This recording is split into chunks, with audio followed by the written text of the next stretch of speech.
Mula ngayon, hindi na ito ang kwarto mo. Dito na matutulog si Cheryl at ang mga bata. Kunin mo ang maliit na kwarto, o kaya ay lumayas ka. Sinabi iyon ng aking biyenan habang hawak ang aking mga damit sa loob ng isang karton. Nakatayo ako sa pintuan ng sarili kong kondo, basang-basa sa ulan, at pinapanood ang aking matalik na kaibigan na nag-aayos ng kanyang maleta sa tabi ng kama kung saan, kaninang umaga lang, ay katabi kong matulog ang aking asawa. Sa sahig ay nakakalat ang mga backpack ng mga bata. Nakasabit na sa kabinet ang kanyang mga damit. Sabihin mo sa kanya na tumigil, utos ko. Iniangat niya ang kanyang paningin. Walang bahid ng hiya, walang pag-aalinlangan. Hindi, Marian. Sa pagkakataong ito, pinipili ko si Cheryl at ang mga bata. Sa piling nila, sa wakas ay mayroon na akong tunay na pamilya. May tila na matay sa loob ko. Kilala na ako ni Cheryl sa loob ng 11 taon. Alam niya kung saan ko tinatago ang mga reserbang susi, kung ano ang pinakakinatatakutan ko, at kung ilang beses ko siyang ipinagtanggol mula sa mga taong nanakit sa kanya. Ngayon, nakatayo siya sa aking kwarto. Ilang oras ang lumipas, mula 1:00 hanggang 2:00 ng madaling araw, binuksan ko ang aming joint bank account.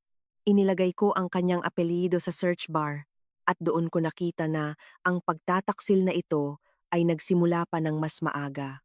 Bago ko ikuwento kung ano ang natuklasan ko, mag-subscribe muna kayo sa channel na ito at isulat sa comment section kung saang lungsod kayo nanonood at kung anong oras na dyan sa inyo. Dahil noong gabing iyon, hindi lang isang kasinungalingan ang natuklasan ko. Natuklasan ko ang isang buong buhay na binuo nila ng patago sa likuran ko. Kanina lang 5:40 ng hapon ng araw ring iyon, nakaramdam lang ako ng simpleng pagod. Wala akong kutob ng anumang sakuna. Wala akong naramdamang kaba na parang nasa pelikula na madalas daw lumilitaw bago ang isang masamang mangyari. Ang iniisip ko lang ay ang report na hindi ko natapos sa trabaho, ang basang sapatos ko, at ang natirang sinigang na baboy kahapon na nasa refrigerator. Nagtatrabaho ako bilang isang payroll specialist sa isang mid-sized logistics company sa Ortigas Center sa Pasig. Walang mataas na posisyon, walang opisinang gawa sa salamin, walang pangalan sa pinto. Gusto ko ang mga numero dahil tapat ang mga ito. Kung may hindi tumutugma, madaling hanapin ang mali. Hindi sila nagtatampo, hindi nag-iiba ng kwento. Hindi nagsasabi pagkalipas ng 6 na buwan na dapat pala ay matagal ko nang nahalata. Umulan buong araw. Ang Quezon City ay may ganoong mabigat at abong kulay na nagpapalungkot kahit sa mga bintana ng mga kapihan. Pag-akyat ko sa aming palapag, nakarinig ako ng mabibilis na yabag at tawanan ng mga bata mula sa likod ng aming pinto. Napatigil ang kamay ko sa doorknob. May 2 anak si Cheryl. Alam kong nang araw na iyon ay may inaasikaso siyang pag-upa ng bagong matitirhan matapos silang maghiwalay ng kanyang kinakasama. Kaya naisip ko na baka dumaan lang siya saglit sa amin. Pero bakit walang pasabi? Binuksan ko ang pinto. Una kong nakita ang mga sapatos, pagkatapos ay ang mga bag, at ang aking jacket na itinulak sa pinakadulo ng sabitan na tila ba may nagbibigay ng espasyo para sa isang mas mahalagang tao. Marian. Nagsalita si Dennis mula sa sala, walang bakas ng pagkagulat sa kanyang boses. Iyon ang unang sumampal sa akin. Nandito ka na pala. Hindi ko nasabi sa iyo. Walang kaba sa kilos niya. Isang payak at walang emosyong Marian lang. Para bang pumasok ako sa isang meeting sa opisina na hindi naman ako imbitado. Hinubad ko ang basa kong cardigan. Anong nangyayari rito? Lumabas si Nanay Luz mula sa aming kwarto, dala ang isang karton. Siya ay 67 taong gulang at taglay ang natatanging kumpiyansa ng mga taong matagal nang ipinagkakamali ang kanilang sariling opinyon bilang batas ng kalikasan. Tumutulong lang mag-ayos ng espasyo, sabi niya. Para saan? Para sa buhay. Iyon lang ang kanyang naging paliwanag. Pumasok ako sa kwarto. Nakatayo si Cheryl sa tabi ng kabinet. Namumutla, nakatali ang buhok, suot ang hoodie na pamilyar sa akin dahil bumili kami ng magkapareho sa isang sale 3 taon na ang nakararaan. Sa tabi ng kama ay may nakabukas na maleta. Hindi ko na kailangang magtanong kung dito siya matutulog. Walang sinuman ang nagdadala sa bahay ng may bahay ng 3 malalaking bag, 2 backpack at isang kahon ng mga libro para lang sa isang gabi. Tumingin sa akin si Cheryl. Gusto sana kitang kausapin. Kailan? Hindi siya sumagot. Pumasok si Dennis sa likuran ko. Huwag na tayong gumawa ng eksena, sabi niya. Tandang-tanda ko ang sandaling iyon, hindi dahil tinaasan niya ako ng boses. Sa katunayan, hindi siya sumigaw. Nakasandal siya sa hamba ng pinto, nakahalukip-kip, tulad ng isang taong napag-isipan na ang lahat ng argumento at hinihintay na lang na tanggapin ng mas mahinang tao ang kanyang desisyon. Eksena, inulit ko. Uuwi ako sa sarili kong bahay at makikita ko ang maleta ng ibang tao sa kwarto ko. Pwede mo bang ipaliwanag kung anong nangyayari rito? Nagbuntong hininga si Nanay Luz. Pagod ang mga bata. Hindi mo ba kayang isipin kahit minsan ang ibang tao bukod sa sarili mo? Tumingin ako sa sala. Nakaupo ang mga bata sa lapag at naglalaro ng Lego. Hindi sila nakatingin sa amin. Wala silang kaalam-alam na inilagay sila ng mga matatanda sa gitna ng isang gulo na hindi nila nauunawaan. Hininaan ko ang boses ko. Hindi natin pag-uusapan ito sa harap ng mga bata. Umingos si Nanay Luz. Siyempre, kahit ngayon, gusto mo pa rin kontrolin ang lahat. Hindi, sadyang wala lang silang kinalaman dito. Nagtagis ang bagang ni Dennis. Nawalan ng matitirhan si Cheryl. Kailangan niya ng ilang linggo. At, nagdesisyon ka na dito siya titira? Oo, nang hindi ako tinatanong. Alam ko kasing gagawa ka ng issue. Ang linyang iyon ay humiwa sa akin, na kasing linis ng papel na idinaan sa balat. Alam niyang hindi ako papayag, kaya nagdesisyon siyang huwag nang magtanong. Hindi siya nagkamali, hindi siya nakalimot, at hindi siya nagdesisyon dahil sa kakulangan sa oras. Sadyang nilaktawan niya ako. Bakit sa kwarto natin? Dahil kailangan ng mga bata ng espasyo, sagot ni Nanay Luz. Hindi pwedeng matulog si Cheryl kasama nila sa sofa. Mayroon pa tayong maliit na kwarto. Maliit lang iyon. Kaya pwede mo doong ilagay ang mga gamit mo kung ganoon ka kagustong tumulong. Sabi ko kay Dennis. Hindi siya sumagot. Ibinaba ni Nanay Luz ang karton sa sahig. Marian, hindi mo talaga naiintindihan kung ano ang pamilya. Buong buhay mo nakatutok ka sa mga spreadsheet. Nagbibilang ng sweldo ng iba. Nagko-compute ng oras. Bonus. At leaves. Sa iyo. Lahat ay dapat may sariling column at pirma. Pero ang mga bata ay hindi pwedeng ilagay sa Excel. Nakaramdam ako ng init sa aking batok. Hindi hiya, kundi galit. Sa paglipas ng mga taon, palagi siyang may nasasabing masama sa mga pinakasimpleng bagay. Sa pagbili ko ng mga nakasale na damit. Sa hindi ko pagkagusto sa maingay na party. Sa desisyon namin na huwag munang mag-anak. Sa pagkakataong ito, ginamit niya ang mga anak ni Cheryl bilang patunay na kulang ako sa pagiging tao. Kailangan ng mga bata ng kaligtasan, sabi ko. Pero hindi ibig sabihin ay pwedeng pumasok ang mga matatanda sa bahay ng may bahay at magdesisyon para rito. Bahay ng may bahay? Tinaas ni Nanay Luz ang kanyang kilay. Bahay rin ito ng anak ko. Tahimik pa rin si Dennis. Tumingin ako sa kanya. Sabihin mo sa kanya na tumigil. Iniangat niya ang kanyang paningin. At doon lumabas ang mga salitang paulit-ulit kong naririnig sa isip ko ng maraming gabi pagkatapos noon. Hindi. Marian, sa pagkakataong ito, pinipili ko si Cheryl at ang mga bata. Sa piling nila, sa wakas, ay mayroon na akong tunay na pamilya. Sa loob ng ilang segundo, walang gumalaw. Hindi ako, hindi si Cheryl, hindi si Nanay Luz. Sa kabilang kalye, ay may dumaang jeep, bahagyang yumanig ang mga bintana. Nakakatawang isipin na nagpapatuloy lang ang lungsod sa pag-ikot. May mga bumibili ng tinapay, may umuuwi galing trabaho, may nakatigil sa red light, habang katatapos ko lang marinig mula sa asawa kong kasama ko, sa loob ng 12 taon, na hindi ako kabilang sa kanyang depinisyon ng pamilya. Yumuko si Cheryl. Ang kilos niyang iyon ay mas marami pang sinabi kaysa sa mga salita ni Dennis. Narinig na niya ito dati. Hindi ito ang unang beses na nag-usap sila tungkol sa pagsasama nila. Gaano na katagal? Tanong ko. Umiling si Dennis. Wag muna ngayon. Gaano katagal, Dennis? Marian. Nasa kabilang kwarto ang mga bata. Kaya nga hinaan natin ang usapan. Huminga ng malalim si Cheryl. Baka mas mabuti kung umuwi ka muna sa mga magulang mo ngayon. Tumingin ako sa kanya. Ang 11 taong pagkakaibigan ay biglang nagkasya sa isang pangungusap. Ako ang kasama niyang nag-impake ng mga gamit niya noong hating gabi nang maghiwalay sila ng dati niyang kinakasama. Ako ang nakaupo sa tabi niya sa kotse habang umiiyak siya na hindi niya alam kung saan siya titira. Ako ang nagbigay sa kanya ng numero ng abogada. Pinahiram ko siya ng 30,000 pesos noong naubos ang ipon niya sa down payment para sa inuupahan. At ngayon, sinasabihan niya akong umalis sa sarili kong bahay. Hindi ko ginawa ang inaasahan ng lahat. Hindi ako sumigaw. Hindi ako naghagis ng karton. Hindi ko sinabi sa mga bata kung bakit narito ang ina nila. Pumasok ako sa maliit na kwarto. Kinuha mula sa drawer ang folder ng mga dokumento.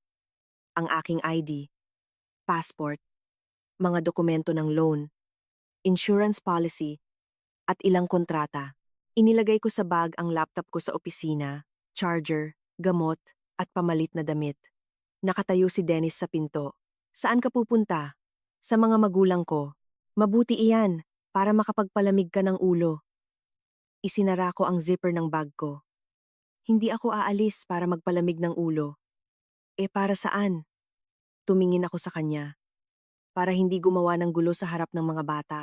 Nilagpasan ko siya sa pasilyo at sinuot ang jacket ko. Nanginginig ng sobra ang mga kamay ko, kaya 2 beses akong sumablay sa pagsara ng zipper ko. Iyon ang unang pisikal na pagkasira. Sa loob ng kotse, nakaupo lang ako ng 5 minuto habang nakahawak sa manibela. Pinalabo ng ulan ang mga ilaw sa kalsada. Mababaw ang paghinga ko at nararamdaman ko ang paninikip ng sikmura ko. Pagkatapos ay kinuha ko ang cellphone ko at nag-text kay Dennis. Aalis ako ngayon para hindi gumawa ng gulo sa harap ng mga bata. Hindi ako pumapayag na permanenteng tumira si Cheryl riyan o na ilipat ang mga gamit ko. Mag-uusap tayo bukas. Binasa ko ng 2 beses. Isen. Hindi ko pa alam noon na ang simpleng text na ito ay magiging mas mahalaga kaysa sa anumang masakit na salita na pwede kong bitawan ng oras na iyon. Nakatira ang mga magulang ko sa Antipolo. Humigit kumulang 30 kilometro mula sa lungsod. Binuksan ng tatay ko ang pinto. Suot ang lumang damit na siguro 10 taon na niyang ginagamit. Tiningnan ng nanay ko ang bag ko at namutla. Nag-away ba kayo? Opo.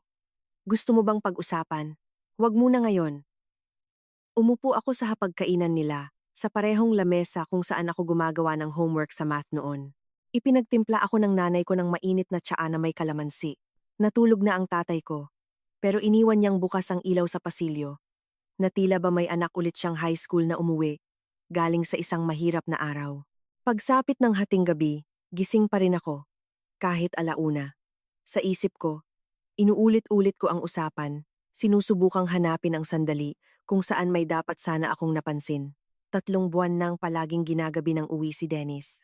Sabi niya, may dagdag na meetings daw dahil sa bagong sales territory. 2 beses niyang ginugol ang Sabado kila Cheryl dahil kailangan daw mag-assemble ng mga furniture.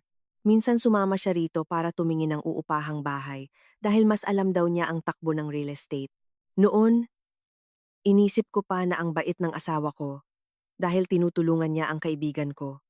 Nakakapanindig balahibo kung paano pakinggan ang isang pangungusap kapag alam mo na ang tunay na kahulugan nito. 1:30 nang buksan ko ang online banking ko. Hindi dahil gusto kong mag-imbestiga. Naalala ko lang ang pambayad para sa car insurance. Dapat ay auto-debit iyon. At gusto kong siguraduhin kung may sapat na pondo sa account. Sa screen, nakita ko ang isang fund transfer siyam na araw na ang nakalipas. Receiver, Cheryl Cruz. Amount, 25,000 pesos. Remarks, para sa panggastos. Nag-scroll pababa pa ako. May isa pa, 10,000 pesos. At isa pa, 35,000 pesos.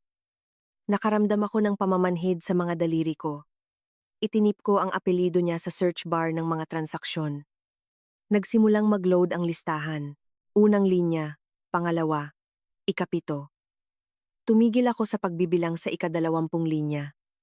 Ipinatong ko ang mga siko ko sa lamesa. Iniwan ng nanay ko ang lalagyan ng asukal na hugis mansanas sa ibabaw ng lamesa. Tinitigan ko iyon ng matagal, na tila ba sasabihin nito sa akin kung ano ang dapat kong gawin. Hindi siya nagsalita, pero ang mga numero ay napakalinaw. Sa loob ng 10 buwan, patuloy na naglilipat si Dennis ng pera kay Cheryl mula sa aming joint account. Hindi araw-araw, hindi rin pare-pareho ang agwat ng oras. Iyan ang dahilan kung bakit hindi ko iyon napansin noon. Minsan 5,000 pesos, minsan 30,000 pesos, minsan 70,000 pesos para sa deposito sa renta. Sumunod ay 20,000 pesos sa isang furniture shop at maraming transfers na may remarks lang na inisyal na S. Sa kabuuan, 350,000 pesos. 3 beses kong chinek. Ang halagang ito ay baka walang kwenta sa mga kwento ng mga milyonaryo. Pero sa buhay namin, napakalaking pera nito. Ito ay pera mula sa account kung saan kaming dalawa ay naguhulog ng bahagi ng aming sweldo. Dito kami kumukuha ng pambayad ng condo dues, installment sa pagpapaayos ng kusina, insurance, bakasyon, at ipon para sa pagpapaayos ng banyo na pinaplano namin sa Disyembre. Noong Pebrero, sinabi ni Dennis na baka ipagpaliban na muna ang pagpapaayos dahil nagtaasan ang presyo ng materyales. Noong Marso, hindi ako sumama sa isang linggong bakasyon kasama ang mga kaibigan ko dahil naisip kong mas mabuting huwag bawasan ang aming ipon. Noong Abril, nag-transfer siya ng 45,000 pesos kay Cheryl. Nasuka ako. Tumayo ako at binuksan ang bintana. Malamig ang hangin ng gabi. Sa malayo, may dumaang sasakyan. Tumahol ng 2 beses ang aso ng kapitbahay at muling tumahimik. Sa mga ganitong sandali, aakalain ng isang tao na mapapasigaw siya. Pero ako, nagsimula akong mag-download ng mga PDF. Hindi dahil sa pagiging mapaghiganti, kundi dahil sa nakasanayan ko sa trabaho. Kung mahalaga ang mga numero, kailangan mong isave ang pinanggalingan, petsa, balanse at dahilan ng transaksyon. Hindi ka dapat umasa sa memorya kung pwede kang magkaroon ng dokumento. Na-download ko ang bank history ng huling 12 buwan. Nag-save ako ng kopya sa aking personal folder. Hindi ko pinakialaman ang cellphone ni Dennis. Hindi ko alam ang mga password niya. Hindi ko sinubukan.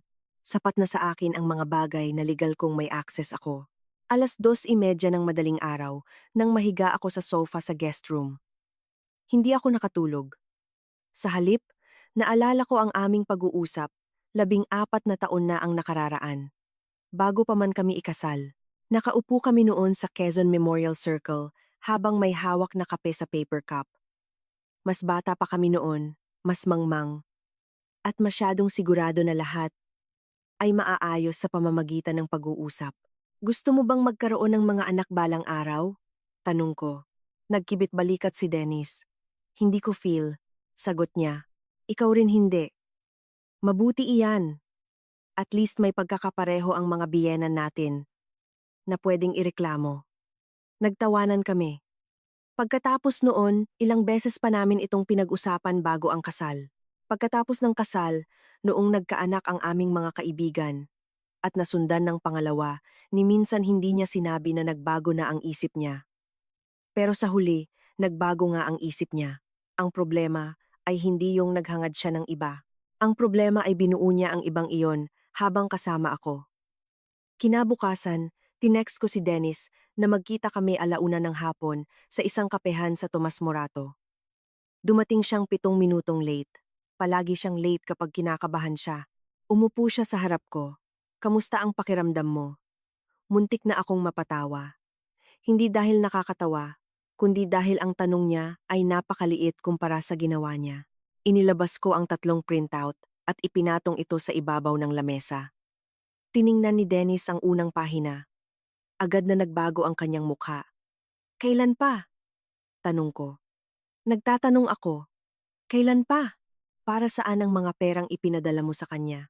May nangyari ba sa inyo? Napakagat siya sa kanyang labi. Hindi natin kailangang ungkatin ito ngayon. May nangyari ba sa inyo? Inilapag ng waitress ang 2 kape sa aming mesa. Sandaling umamoy ang kape. Hinintay muna ni Dennis na umalis ang waitress. Oo. Isang salita, napakaikli, pero parang hindi sapat sa tindi ng sakit na idinulot nito. Kailan pa? Mga 6 na buwan na. Tinitigan ko ang kanyang mga kamay. Suot niya ang kanyang singsing sa kasal. Isang detalye na pinakatumatak sa akin. Paano ang pera? Nasa mahirap na sitwasyon si Cheryl. Pera nating iyon. Pera ko rin. Oo. At kaya nga tinawag na joint account. Hindi para pwedeng gamitin ng isang tao upang pondohan ang kanyang sikretong buhay. Huwag mong palakihin iyang tungkol sa sikretong buhay. Iniangat ko ang paningin ko. Kahapon, nasa kwarto ko ang kabit mo kasama ang mga maleta niya. Marian, matagal na tayong may problema. Hindi ko alam na tapos na pala ang kasal natin. Tumahimik siya. Sayang at nakalimutan mo akong abisuhan. Sumandal siya sa upuan. Hindi ka pwedeng kausapin. Palagi mong ibinabase lahat sa mga katotohanan. Dahil ang mga katotohanan na lang ang natitirang bagay na hindi mo pa nababago. Kumunot ang noo niya. Nakikita mo, iyan na iyan. Spreadsheet, pagkontrol. Palagi mong gustong ikaw ang tama. Hindi ko gustong maging tama. Gusto ko lang malaman kung ano ang ginawa mo. Tumingin siya sa bintana. Makalipas ang ilang sandali. Nagsalita siya ng mahina. Gusto ko ng mga anak. Hindi ko inaasahan ang linyang iyon. Ang lahat ng iba, oo. Kabit, kasinungalingan, pera, pero hindi ito. Kailan pa? 2 taon na, o baka higit pa. At sa loob ng 2 taon, ni minsan hindi mo sinabi sa akin, dahil alam mo kung ano ang isasagot ko. Ibig sabihin, nagdesisyon ka na naman na dahil alam mo na ang isasagot ko, hindi mo na kailangang magtanong. Hindi ko gustong saktan ka. Tinitigan ko siya ng matagal. Iyan mismo ang ginawa mo. Iba kay Cheryl. Dahil may mga anak siya. Dahil sa kanila, nararamdaman kong kailangan ako. Pag-uwi ko, may naghihintay sa akin. May gumagalaw, may buhay. Ako ba? Hindi kita hinihintay. Hindi siya sumagot. 12 taon akong bumuo ng buhay kasama mo, Dennis. Sadyang hindi lang ito ang buhay na gusto mong tawaging tunay ngayon. Nagbabago ang mga tao. Siyempre nagbabago. Bahagya akong yumuko palapit. Pero ang isang taong may sapat na pag-iisip ay nagsasabing, nagbago ang isip ko. Gusto ko ng ibang buhay. Hindi siya palihim na naglilipat ng conjugal na pondo sa matalik na kaibigan ng kanyang asawa at hindi niya ipinapasok ang maleta nito sa kwarto nila. Namula siya. Huwag mo akong gawing halimaw. Hindi na kailangan. Sapat nang ilarawan ko kung ano ang ginawa mo. Sa unang pagkakataon sa usapang ito, nawala ang kanyang kumpiyansa. Pero sandali lang ito. Mananatili muna si Cheryl sa kondo ng ilang panahon, sabi niya. Pagkatapos ay titingnan natin. Sa kondo ko, natin, hindi lang sa iyo, tumawa siya ng marahan. Ako ang nagbayad ng hulog sa loob ng maraming taon. Ng ilang bahagi ng gastusin. Oo. Kaya huwag kang umarte ngayon na parang ikaw lang ang may-ari ng buong gusali. Hindi ako sumagot. Hindi dahil wala akong maisagot, kundi dahil sa unang pagkakataon, naisip ko na baka pati ako ay hindi lubusang naiintindihan ang aking legal na sitwasyon at sa halip na makipagtalo sa kapehan, nagpa siya akong suriin ito. Ito ang sandaling tumigil na ako sa pagtatangkang kumbinsihin siya. Kinaumagahan, tinawagan ko si Attorney Rowena Santos. Binigay sa akin ang numero niya dati ng isang katrabaho. Maliit lang ang law firm ni Rowena, malapit sa Ortigas, at humahawak siya ng mga kaso sa pamilya at ari-arian. Hindi niya sinabi sa telepono na, dudurugin natin siya. Hindi rin siya nangako na makukuha ko ang lahat. Humiling lang siya na dalhin ko ang mga dokumento tungkol sa kondo, loan, bank accounts, at aming kasal. Nagpakalma iyon sa akin. Mas maliit ang opisina niya kaysa sa inaasahan ko. 2 bookshelf, isang berdeng halaman sa gilid, isang electric kettle, at 3 binder sa ibabaw ng bintana. Sinuri ni Rowena ang mga dokumento. Nabili mo ang kondo 2 taon bago ang kasal? Opo. Sa titulo ng kondominium. Ikaw lang ang nag-iisang nakapangalan bilang may-ari? Opo. At ang loan ay kinuha bago kayo ikasal? Opo. Pero pagkatapos ng kasal, bahagi ng hulog at pagpapaayos ay binayaran gamit ang conjugal na pondo. Tumango siya. Mahalaga ito. Ang kondo mismo ay nananatiling iyong eksklusibong pag-aari, pero ang mga nagastos mula sa conjugal na pondo ay maaaring maging saklaw ng reimbursement. Huwag po nating paghaluin ang dalawang bagay, ang karapatan sa pagmamay-ari at ang pagbabalik ng inambag. Ibig sabihin, kondo ko pa rin ito, pero hindi ko pwedeng palampasin na may naiambag si Dennis. Eksakto. Ito ang pinakaunang pangungusap sa loob ng 2 araw na talagang nakapagbigay ng ginhawa sa akin. Hindi dahil kinumpirma nito na panalo ako, kundi dahil makatarungan ito. Hindi nagbebenta si Rowena ng paghihiganti. Ipinapaliwanag niya ang katotohanan. Paano kung irehistro niya sa admin o barangay si Cheryl? Tanong ko. Ipinangako iyon ni Dennis sa kanya. Ang pagpaparehistro sa barangay ay hindi naglilipat ng pagmamay-ari. Patunay lang ito na nandoon siya, hindi titulo. Pero wag po kayong gagawa ng shortcut, wag niyong itatapon ang mga gamit nila sa pasilyo, wag puputulin ang kuryente o tubig, at huwag gagawa ng sariling eviction. Kung magulo ang sitwasyon, dadaan tayo sa legal na proseso. Paano ang mga susi? Hindi ko ipinapayo na gumawa ng ganyang aksyon hanggat hindi pa malinaw ang legal at pisikal na estado ng sitwasyon. Uunahin natin ang mga dokumento at written notice bago ang mga susunod na hakbang. Tumango ako. Pwede ko ba kahit paano ihinto ang pagdedeposito ng sweldo ko sa aming joint account? Ang inyong sweldo ay dedepende pa rin sa sistema ng inyong ari-arian at mga kasalukuyang bayarin. Gayunpaman, maaari mong protektahan ang access sa iyong mga personal account. Palitan ang password sa mga personal mong serbisyo.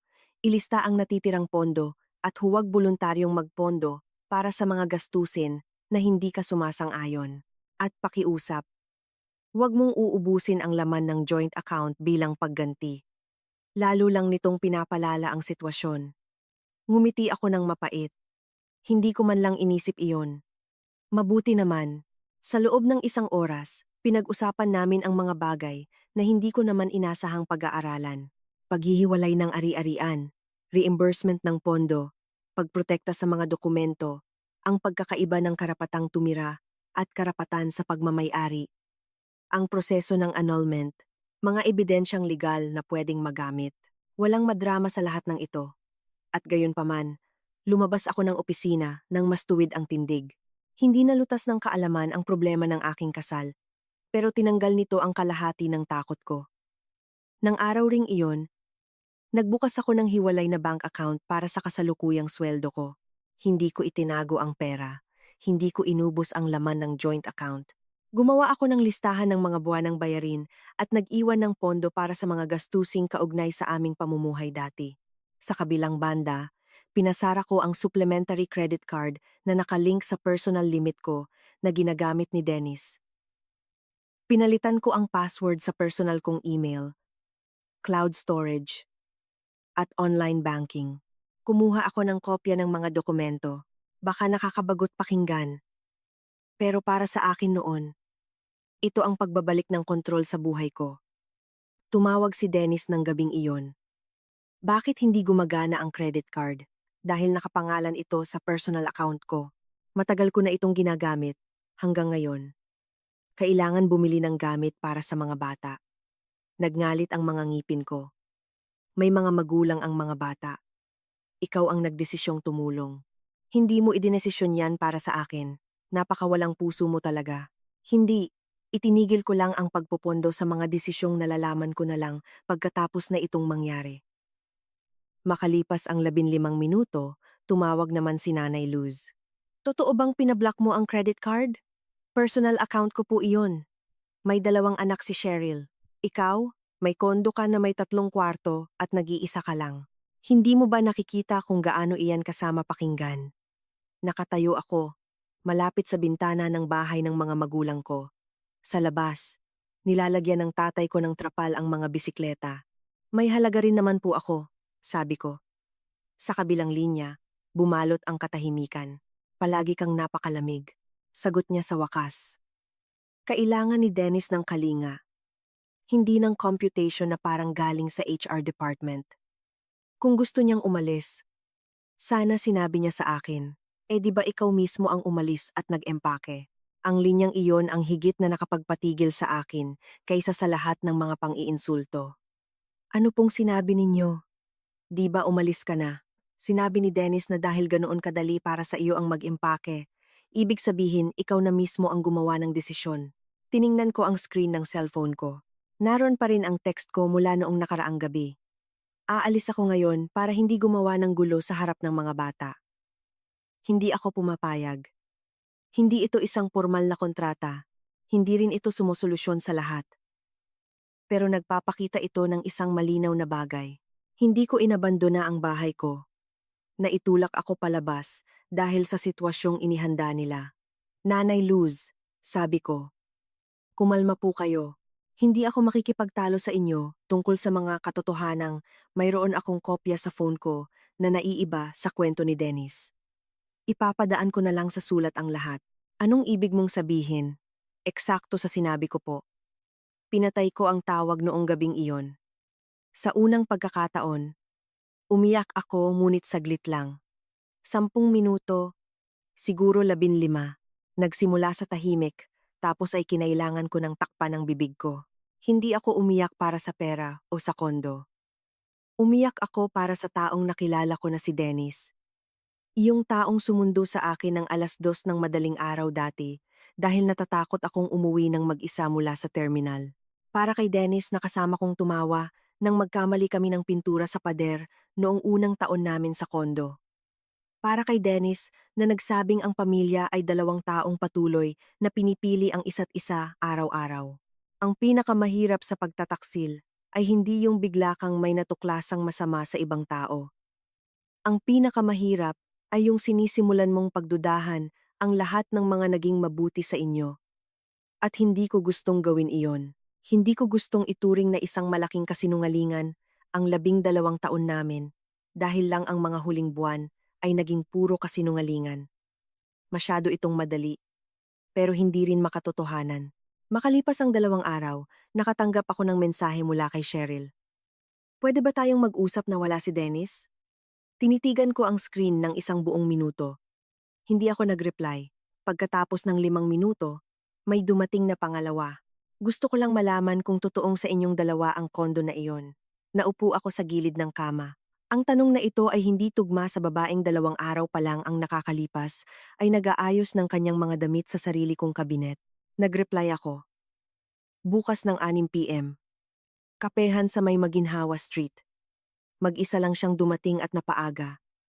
Palaging maaga si Cheryl. Kapag natatakot siya, nangingitim ang paligid ng kanyang mga mata. Umupo siya sa tapat ko at sa unang ilang segundo ay hinahalo niya lang ang kanyang tsaa kahit wala naman siyang inilagay na asukal. Hindi ko alam kung paano magsisimula. Sa totoo lang, tumingin siya sa akin. Sinabi ni Dennis na ilang buwan na kayong kasal na lang sa papel. Hindi ako nagsalita. Sinabi niya na magkahiwalay na kayong natutulog. Noong araw na lumipat ka doon, kaninang umaga lang ay katabi ko siyang matulog. Sabi niya nakasanayan na lang daw iyon, na napag-usapan na ninyo ang annulment. Hindi pa namin iyon napag-uusapan. Sabi niya na gusto mo na raw bumalik sa mga magulang mo. Hindi ko ginusto. Sabi niya pa na inyo raw dalawa ang kondo. Hindi. Mahigpit ang hawak niya sa tasa. Marian, akala ko talaga hindi na kayo mag-asawa sa tunay na kahulugan ng salita. Mag-asawa kami sa legal at aktual na kahulugan. Ang pagkakaroon namin ng problema ay hindi nangangahulugang tapos na kami dahil lang sa iyon ang sinabi sa iyo ni Dennis. Alam ko, alam mong walang isinasampang kaso ng annulment. Tahimik siya. Alam mo, mahalagang aminin niya ito. Ito ang pumipigil sa kanya na tuluyang magtago sa papel na siya ang pangalawang nalinlang na babae. Alam mong ako ang asawa niya. Alam mong walang annulment na nagaganap. Kaibigan kita. Tumango si Cheryl. Hindi ako hihingi ng tawad sa iyo. Mabuti iyan. Dahil alam kong wala akong karapatan. Mabuti rin iyan. Nakahinga ako ng maluwag. Dahil hindi ko na kailangang mag-inarte ng pagpapatawad. Hindi lahat ng relasyon ay kailangang isalba. Minsan, ang pinakatapat na magagawa ay hahayaan na lang itong matapos. Inilabas ni Cheryl ang cellphone niya. May isa pa. Inunlock niya ang screen at iniusad ito papunta sa akin. Hindi ko hinawakan ang phone niya. Binasa ko ito mula sa kinauupuan ko. Isang mensahe mula kay Dennis 2 linggo na ang nakalipas. Kung kusa nang aalis si Marian ng ilang araw, mas magiging madali na lang ayusin ang lahat pagkatapos. Hindi siya gagawa ng gulo sa harap ng mga bata. Nanlamig ako. Ang sumunod na mensahe ay mula sa account ni Nanay Luz. Ipinakita sa akin ni Cheryl ang screenshot na nai-save niya. Ipasok niyo agad ang mga gamit ng mga bata. Hindi gagawa ng eksena si Marian sa harap nila. Kapag nakita niya na nandyan na kayo, maiintindihan niya. 2 beses ko itong binasa, tapos pangatlo. Hindi ito plano para sa isang seryosong krimen. Walang pananakot, walang peking pirma, walang pagnanakaw ng dokumento. Isa lang itong pangkaraniwang gawain. Ginamit nila ang kaalaman nila sa aking pagkatao. Alam nilang hindi ako sisigaw sa harap ng mga bata. Alam nilang hindi ko itatapon ang gamit ng iba sa labas. Alam nilang bago ako gumawa ng hakbang, susubukan ko munang manatiling kalmado. Ang aking kabutihan ay isinama nila sa kanilang plano. Bilang isang kahinaan, bakit mo ito ipinapakita sa akin? Tanong ko. Kinagat ni Cheryl ang labi niya. Dahil niloko rin niya ako. Hindi niyan binubura ang nagawa mo. Alam ko at hindi rin ibig sabihin na magkakampi na tayo. Alam ko, sa unang pagkakataon, naniwala ako sa 2 salitang iyon. Ano ang balak mo? Tumingin siya sa bintana. Aalis na kami doon. Saan? Sa kapatid ko muna ng ilang linggo. Maghahanap din ako ng lilipatan. Hindi dapat magdusa ang mga bata dahil sa desisyon ng mga matatanda, sabi ko. Hindi ko kayo palalayasin bago maggabi. Magtakda tayo ng maayos na palugit. Pero hindi ako papayag na patuloy kayong tumira sa akin. Tiningnan ako ni Cheryl ng may pagtataka. Iyon ay pagtatakda ng hangganan, ng walang halong kalupitan. At doon ko lang naiintindihan na pwede palang maging matatag nang hindi hinihiya ang ibang tao. Ipinadala sa akin ni Cheryl ang mga screenshot ng mga usapang tungkol sa aking kondo at ang plano ng paglipat. Hindi ako humingi ng mga personal na detalye ng relasyon nila. Hindi ko gustong magbasa ng mga matatamis na mensahe o makakita ng mga litrato. Sapat na ang alam ko. Habang pauwi ako sakay ng bus papuntang Antipolo, 6 na beses tumawag si Dennis. Sa ika-7 ay sinagot ko na. Ano ang sinabi mo sa kanya? Bungad niya ng walang pagbati. Sino? Huwag ka nang magkaila. Nag-iimpake na si Cheryl. Desisyon niya iyon. Sinira mo ang lahat. Isinandal ko ang ulo ko sa bintana ng bus. Sa labas, mabilis na lumilipas ang madidilim na kalsada. Dennis, basahin mong muli ang sinabi mo at pag-isipan kung sino ang sumira sa lahat. Ginulo mo ang isip niya. Sinabi ko lang sa kanya kung sino ang may-ari ng kondo at hindi natin napag-usapan ang anumang annulment. Natahimik siya. Naiipit ako sa inyong dalawa, sabi niya matapos ang ilang sandali. Muntik na akong mapaupo ng tuwid. Ang linyang iyon ay puno ng labis na pagpapahalaga sa kanyang sarili, kaya't bigla kong nakita ang buong larawan mula sa malayo. Talagang naniwala si Dennis na siya ang sentro ng krisis na ito, na may 2 babaeng nakatayo sa magkabilang dulo at naglalaban kung sino ang makakakuha ng atensyon niya. Walang 2 babaeng nag-aagawan para sa iyo, sabi ko. Marian. Gumagawa ng sariling desisyon si Cheryl. At ako rin. Nakapagdesisyon na. Ano? Gusto ko ng annulment. Wala akong narinig sa kabilang linya, kundi ang kanyang paghinga. Pagkatapos ng 12 taon, ako ang unang bumitaw ng tapat na salita para tapusin ang aming kasal. Hindi niya ito ginawa noong ayaw na niya sa buhay natin. Hindi niya ito ginawa noong nagsimula siyang mangaliwa. Hindi niya ito ginawa noong nagpapadala siya ng pera kay Cheryl. Hindi rin niya ito ginawa noong ipinasok niya ito sa aming bahay. Ako pa mismo ang kinailangang gumawa. Lumipat si Cheryl makalipas ang 4 na araw. Wala ako roon noong umalis sila. Nakiusap ako kay Rowena na isulat ang lahat ng napagkasunduan tungkol sa kondo. Hindi dahil gusto kong gawing opisina ng abogado ang buhay ko. Simpleng pagkatapos lang ng 1 linggo ng mga kasinungalingan. Hindi na ako naniniwala sa mga salita lamang, kaya po, bumalik ako sa kondo kinaumagahan ng sumunod na araw. Ang una kong naamoy ay ang amoy ng floor cleaner. Ang pangalawa ay kalungkutan. Ang bahay ko, sa loob ng ilang araw, ay pag-aari ko na lang sa papel, pero hindi na sa emosyon. Sa kwarto, may ilang damit pang nakalagay sa mga karton. Sa bedside table ay may naiwang ipit sa buhok na hindi sa akin. Itinapon ko iyon sa basurahan. Iyon lang, hindi ko binasag ang salamin.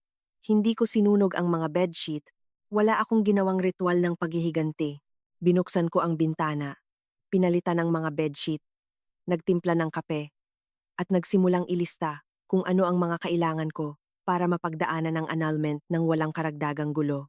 Sa refrigerator, napansin ko ang isang papel na nakadikit gamit ang magnet, isang drawing na gawa sa crayon, isang bahay na may pulang bubong, apat na stick figure, at isang dilaw na araw sa gilid. Walang pangalan. Hindi ko na kailangang alamin kung sino sa mga bata ang nagdrawing noon. Tumayo ako sa harap ng refrigerator ng matagal. Ang una kong naramdaman ay masama. Gusto kong lukutin ang papel at itapon kasama ng hair tie ni Cheryl. Hindi dahil may galit ako sa mga bata, kundi dahil ang drawing na ito ay parang ilustrasyon ng sinabi ni Dennis tungkol sa pagkakaroon niya ng tunay na pamilya. Pero hindi ko ginawa. Kinuha ko ang papel, ipinasok sa isang clear folder, at inilagay sa tabi ng kahon ng mga gamit ni Cheryl na naiwan sa banyo. Ang mga bata ay hindi bahagi ng laban sa aming mag-asawa. Kailangan kong ulit-ulitin ito sa sarili ko dahil ang isang taong nasaktan ay napakadaling maghanap ng masisisi, lalo na kung saan wala naman. Kinaumagahan, pumasok ako sa trabaho. Ito ay isang pagkakamali at kasabay nito, ang pinakamagandang bagay na ginawa ko. Sa unang oras, halos wala akong maintindihan sa mga binabasa ko. Sa isang spreadsheet, nailagay ko ang contribution sa maling column. Sa iba naman, 2 beses kong chinek ang parehong bank account number. Tinanong ako ng katrabaho ko sa kabilang desk kung may sakit ako. Sinabi ko lang na may pinagdadaanan akong mahirap na linggo. Ayokong magkwento sa pantry ng opisina na ipinasok ng asawa ko ang kaibigan ko sa aming kwarto. Hindi dahil nahihiya ako. Kailangan ko lang ng kahit isang lugar kung saan ako ay nananatiling Marian na taga-payroll at hindi isang babaeng niloko ng asawa. Bandang 11:00, nag-aayos ako ng computation para sa isang empleyado na hindi nabigyan ng tamang night differential. Ang diferensya ay 4,500 pesos. Maliit na halaga pero totoong pera para sa kanya. Naalala ko tuloy ang sarili kong 350,000 pesos at kung gaano kadali sa ibang tao ang sabihin na, pera lang iyan.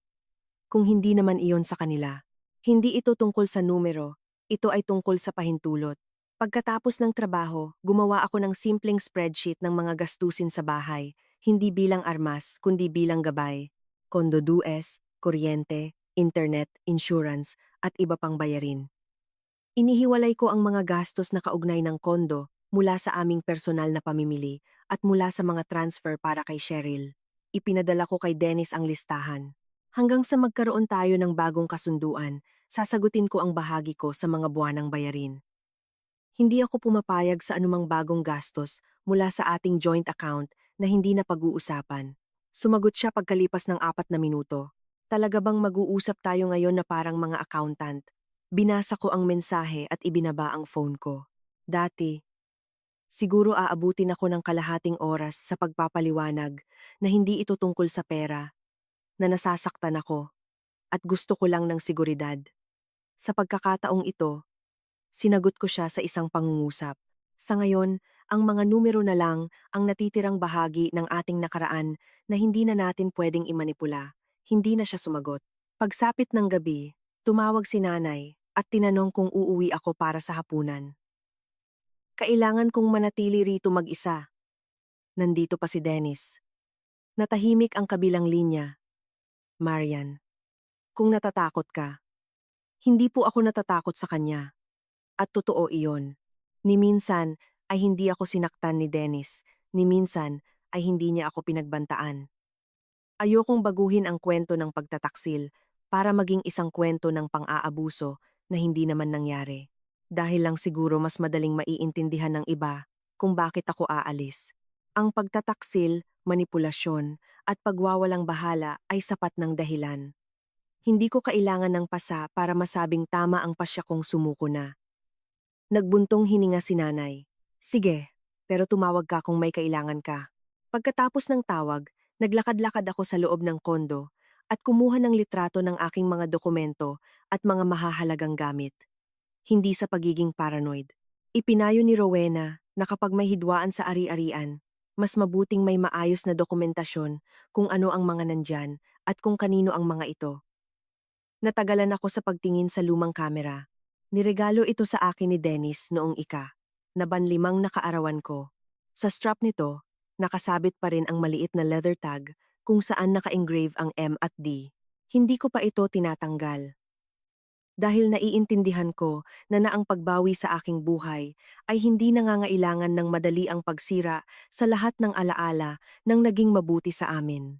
Hindi ko kailangang lokohin ang sarili ko na hindi ko siya minahal para lang makapag-move on ako. Nanatili si Dennis sa kondo ng ilang araw, pero sa maliit na kwarto. Ang awkward at nakakapagod noon.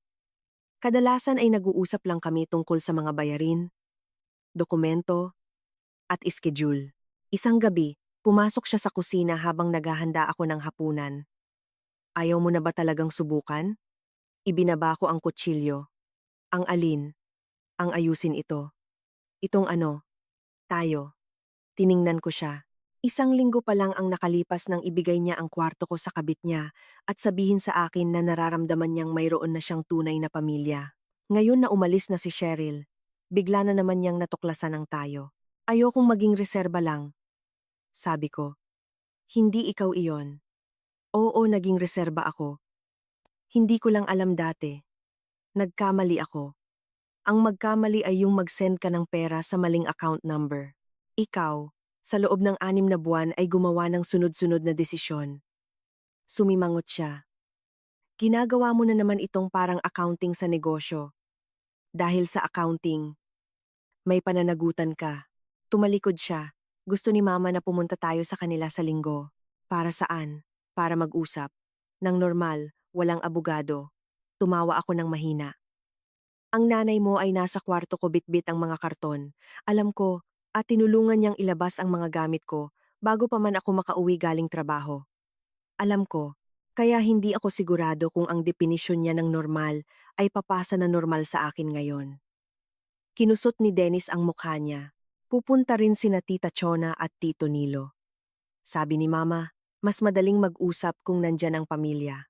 Naintindihan ko kung ano ang gusto niyang mangyari. Hindi usapan, kundi isang paglilitis ng pamilya. Ilang tao sa hapag, ilang linya tungkol sa pagpapatawad, kaunting pangungonsensya, kaunting pressure. Baka may magsabi na ang bawat isa ay nagkakamali. Baka may magpaalala na ang 12 taon ng kasal ay hindi basta-basta itinatapon sa basurahan. Sandali kong inisip na tumanggi. Ngunit nagbago ang isip ko. Sige, sabi ko. Pupunta ako. Nagulat si Dennis. Talaga? Talaga. Pagsapit ng Biyernes, nakipagkita ako kay Rowena. Ipinakita ko ang mga mensahe mula kay Cheryl, ang sarili kong text noong gabing umalis ako, at ang record ng mga fund transfer. Maaaring magamit ang mga ito depende sa magiging takbo ng kaso, sabi niya. Pero tandaan na ang korte ay hindi entablado para sa moral na paglilitis ng bawat masamang ugali. Ang mahalaga sa atin ay ang mga legal na katotohanan. Alam ko po. At isa pa, kung gusto mong pumunta sa pagtitipon ng pamilya na iyon, huwag kang pipirma ng kahit ano sa ilalim ng pressure. Huwag makipagkasundo agad sa paghahati ng ari-arian habang mainit pa ang sitwasyon. Pwede kang makinig, pwede kang magsalita at pagkatapos ay bumalik sa mga dokumento. Iyan mismo ang gagawin ko. Noong linggo, pumunta ako kila Nanay Luz. Ang bahay niya ay may 2 kwarto. Isang malaking lumang aparador mula sa kanyang mga magulang at laging amoy nilutong karne doon. Kahit anong panahon ng taon, nakaupo sa hapag sina Dennis, Nanay Luz, Tita Chona, at Tito Nilo. Wala namang sinumang halimaw sa kanila. Mahalaga ring malaman iyon. Mukhang naiilang si Chona. Si Nilo naman ay nakatitig lang sa kanyang plato. Pareho silang nagnanais na sana ay nasa ibang lugar na lang sila ng linggong iyon. Nagsimula si Nanay Luz sa pamamagitan ng paghahain ng tinolang manok. Matapos naming kainin ang adobong baboy, doon lang siya nagsalita. O sige, ngayong kalmado na ang lahat, pwede na tayong mag-usap bilang mga matatanda. Kalmado po ako. Nagkamali si Dennis. Maraming beses. Huwag mo muna akong putulin. Pakiusap. Muntik na akong mapangiti. Sige po. Ang kasal ay hindi isang kontrata sa telepono na pwedeng ipakancel kapag may problema. 12 taon ay mahabang panahon. Dapat marunong magpatawad. Yumuko si Chona. Nakatingin sa akin ng mabuti si Dennis. Para magpatawad, kailangan munang marinig ang buong katotohanan, sabi ko. Nagbuntong hininga si Nanay Luz. Ang totoo ay gusto ni Dennis na magkaroon ng pamilya. Ikaw, simulat sa pool, ayaw mong magkaanak.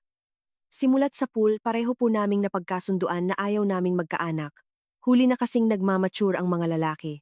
Kung gayon, ang isang mature na lalaki ay sinasabi sa asawa niya na nagbago na ang isip niya. Palagi mo namang pinapasimple ang lahat. Hindi ko pinapasimple. Sinasabi ko lang ang mga bagay na sadyang simple lang. Sumandal si Nanay Luz sa kanyang upuan. May naibigay sa kanya si Cheryl na hindi mo mabigay. Hindi ibig sabihin na may karapatan na siyang magkaroon ng dalawang relasyon. Siguro kung naging mas malambing ka lang sana. Nagsalita si Dennis sa unang pagkakataon. Mama, tama na. Tumingin ako sa kanya. Hindi ko alam kung ipinagtatanggol niya ako o sinusubukan lang niyang pigilan ang usapang nagsisimula nang pumangit ang takbo. Ngunit walang balak tumigil si Nanay Luz. Ginagawa palagi ni Marian na parang opisina ang bahay. Puro papel, binder, budget. Matatakot kang bumili ng sapatos bigla-bigla sa harap niya dahil tatanungin ka agad kung saang budget babawasin. Samantalang si Cheryl ay normal, mainit makisama, at may mga anak. Nakaramdam ako ng pamilyar na paninikip sa aking lalamunan. Pero sa pagkakataong ito, hindi na ito ganoon kasakit dahil alam ko na hindi ko na kailangang patunayan sa babaeng ito ang aking halaga. Sa tingin niyo po ba, ang babaeng walang anak ay hindi maituturing na pamilya? Tanong ko. Napakibot ang labi ni Nanay Luz. Hindi ko sinabi yan. Sinabi niyo po iyon sa 5 iba't ibang paraan. Tumikhim si Nilo. Baka pwede nating ilabas ang mga bata sa usapang ito, mahinang sabi niya. Iyan nga po ang hinihiling ko simula pa kanina, sagot ko. Nag-iba ng usapan si Nanay Luz. At tungkol naman sa kondo. Nagbayad ng hulog si Dennis sa loob ng maraming taon, kaya huwag kang umarte na parang ikaw lang ang may-ari ng lahat ng iyon. Kinuha ko sa bag ko ang isang manipis folder, hindi 5 binder, isa lang. Ipinatong ko sa lamesa ang kopya ng deed of sale at ang kopya ng titulo ng condominium. Nabili ko ang kondo 2 taon bago kami kinasal. Ang mga nagastos gamit ang conjugal na pondo ay iaawas at ibabalik ayon sa batas. Wala po akong balak na kawin mula kay Dennis kung ano ang nararapat lang na ibalik sa kanya. Napakunot ang noo ni Nanay Luz. Ano ba talaga ang gusto mong patunayan? Wala po akong pinapatunayan. Itinatama ko lang ang mga sinasabi ninyo sa iba. Inilabas ko ang pangalawang dokumento, ang listahan ng mga bank transfers. Hindi ko na ito ipinasa kila Chona o Nilo. Ayokong gawing pampublikong pagbasa ng bawat piso ang nangyayari. Pinakita ko lang ito kay Dennis. Mula sa aming joint account, nag-transfer ka kay Cheryl sa loob ng 10 buwan ng halagang 350,000 pesos. Ang perang ito ay magiging bahagi rin ng usapan tungkol sa pera sa hatian. Tumingin si Nanay Luz sa kanyang anak. Tinutulungan niya ang mga bata. Hindi ko kinukuwestiyon ang pagtulong. Ang kinukuwestiyon ko ay ang paggawa nito ng patago gamit ang pera na inilaan nating dalawa para sa ibang mga plano. Pera lang iyan. Kung ganoon, hindi magiging problema na pag-usapan ng tapat ang hatian nito, isang tunay na katahimikan ang bumalot. Walang musika, walang epekto, walang tumatayo at sumisigaw, kundi ang pagtiktak lang ng orasan sa sala. Inayos ni Nanay Luz ang napkin. Umalis ka pa rin ng kusa. Hinihintay ko ito. Kinuha ko ang cellphone ko. Hindi ko ito ibinato sa lamesa. Binuksan ko ang mensahe at inabot ko kay Dennis. Basahin mo ng malakas. Marian, huwag kang gumawa ng eksena.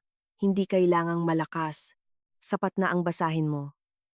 Tumingin siya sa screen. Aalis ako ngayon para hindi gumawa ng gulo sa harap ng mga bata.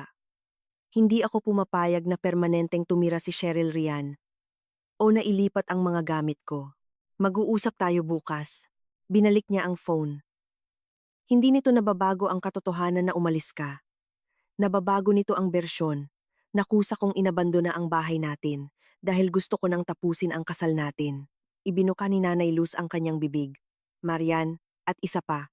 Inilabas ko ang printout ng dalawang mensahe na ipinadala sa akin ni Cheryl. Nakita ni Dennis ang una at namutla siya. Kung kusa nang aalis si Marian ng ilang araw, mas magiging madali na lang ayusin ang lahat pagkatapos. Hindi siya gagawa ng gulo sa harap ng mga bata. Hindi pa nakapagsalita si Nanay Luz nang iusad ko ang pangalawang printout sa direksyon niya. Ipasok niyo agad ang mga gamit ng mga bata.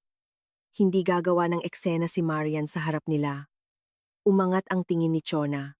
Nanay Luz, ikaw ang nag-text nito. Nagngalit ang mga labi ng aking biyenan. Gusto niyong samantalahin ang pagkatao ko, na alam niyong hindi ako gagawa ng gulo sa harap ng mga bata dahil mas mahalaga para sa akin ang mga bata kaysa sa inyong pride. Pagkatapos ay sinabi niya ang linyang, siguro ay inisip niyang tatapos sa buong usapan. Kahit paano, binigyan ni Cheryl si Dennis ng pamilya. Naramdaman kong tumahimik ang lahat sa loob ko. Hindi nanigas kundi tumahimik. Tulad ng isang kwarto, pagkatapos patayin ang isang makina na napakatagal ng umuugong. Kaya't hindi mo na napansin ang ingay nito. Tumingin ako sa kanya.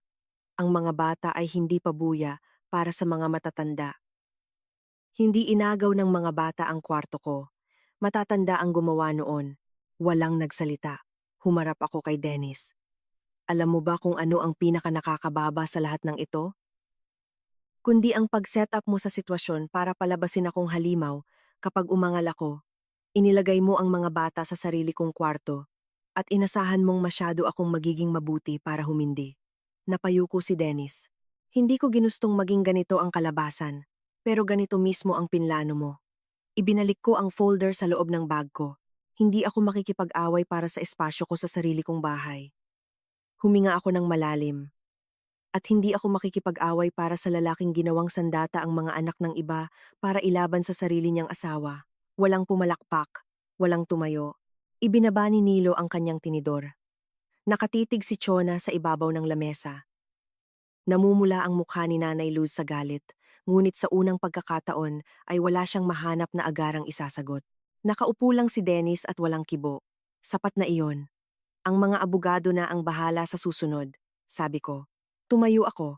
Nagsalita muli si Nanay Luz noong nasa pinto na ako. Sisirain mo talaga ang 12 taon natin para lang sa isang pagkakamali. Lumingon ako. Hindi ako ang tumapos sa 12 taon dahil nitong mga huling buwan, may ibang nagdedesisyon para sa akin patungkol sa aking asawa, aking pera at aking bahay. Hindi lang iyon isang pagkakamali. Umalis na ako. Sa pasilyo. Amoy pa rin ang nilulutong hapunan mula sa kalapit na unit. Isang ordinaryong araw ng linggo. Bumaba ako ng hagdan ng dahan-dahan. Hindi ako nakaramdam ng tagumpay. Nakaramdam ako ng kalayaan. Makalipas ang 2 linggo, kinuha na ni Dennis ang kanyang mga gamit. Sa unang mga buwan, tumira siya kila Nanay Luz. Ang ironiya ay napakasimple. Ang babaeng nagsabi sa akin na mas kailangan ng mga bata ang kwarto kaysa sa akin ay kailangan ngayong bakantehin ang kanyang sariling maliit na kwarto ng pananahi para pagkasyahin ang kanyang matandang anak at mga maleta nito. Hindi ko sila pinagtawanan, pero hindi ko rin siya kinaawaan. Ang annulment ay inabot ng mas matagal kaysa sa inaasahan ko.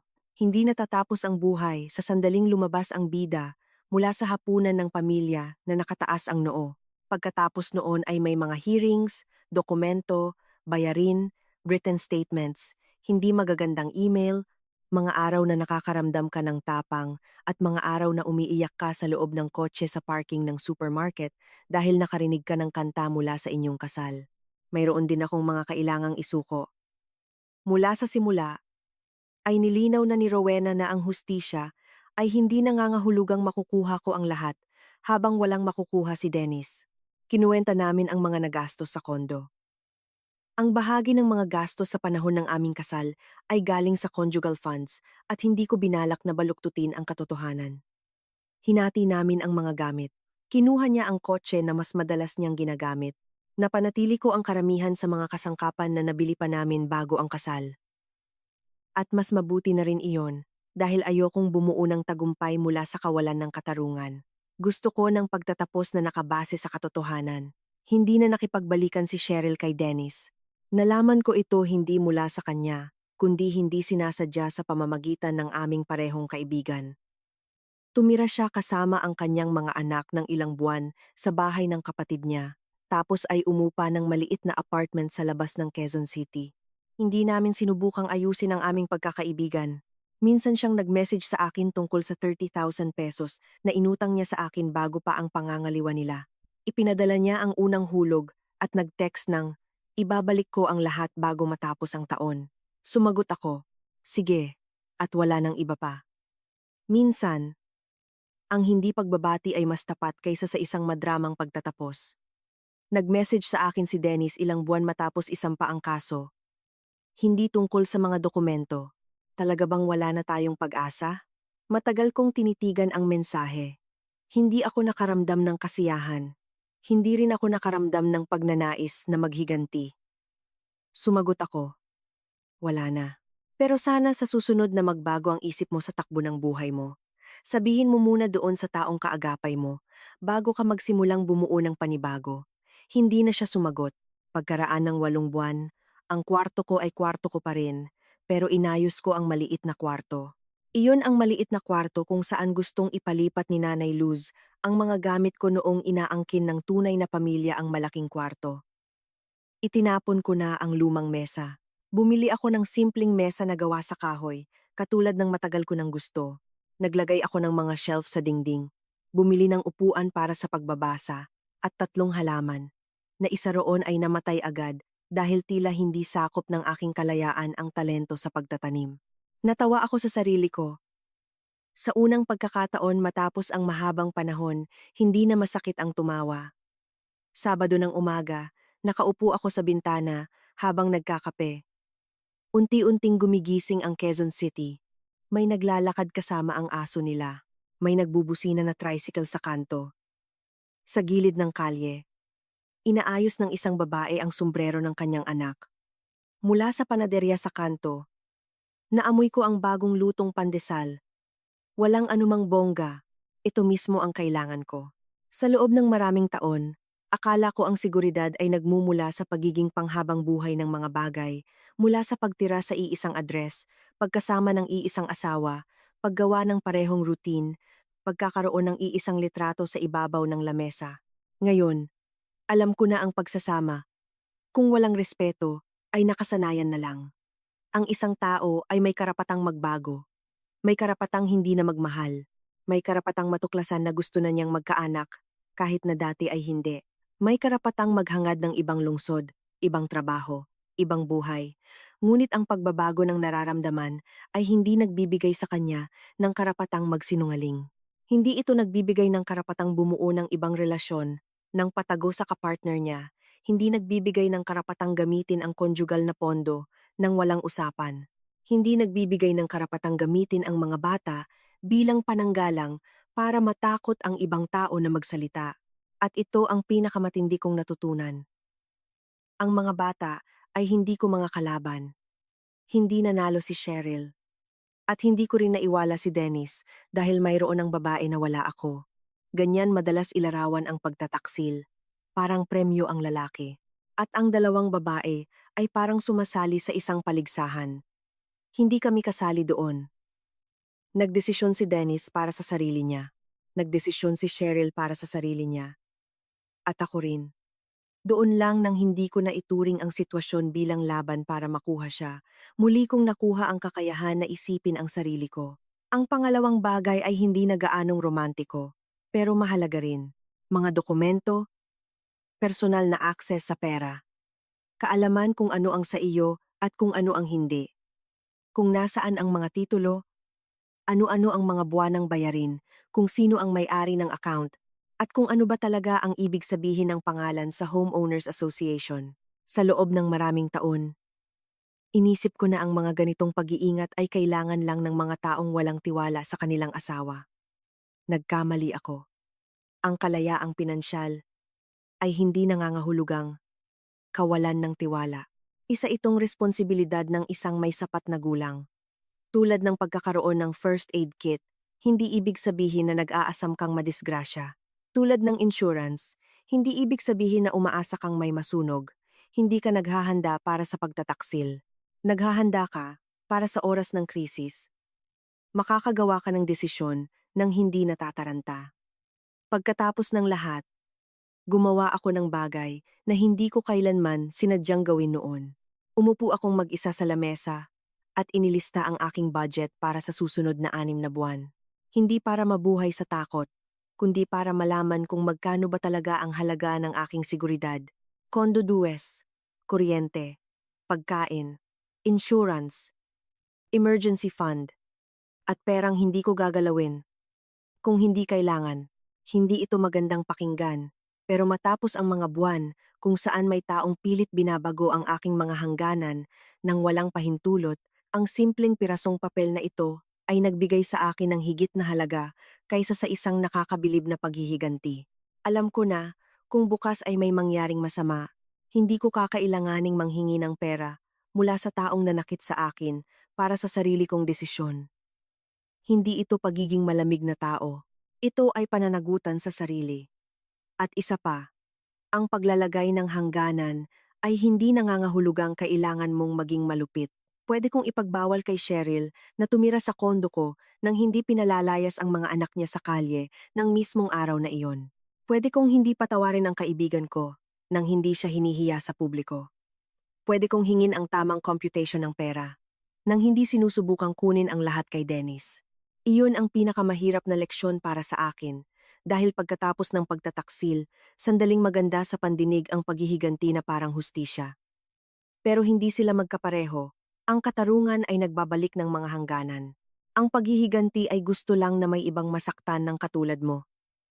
Hindi ko na kailangan ang sakit niya para maniwala sa sarili kong halaga. Kailangan ko lang ang sarili kong buhay. Nang maubos ko ang kape ko, lumabas ang araw mula sa ulap at tumama sa sahig ng maliit na kwarto, eksakto sa lugar kung saan nakalagay noon ang karton ng mga damit ko. Naalala ko si Nanay Luz na hawak-hawak ito. Naalala ko si Cheryl sa tabi ng kabinet ko. Naalala ko si Dennis na sinasabing sa piling nila ay mayroon siyang tunay na pamilya. Dati, bumabalik sa akin ang linyang iyon na parang isang sampal. Ngayon, hindi na.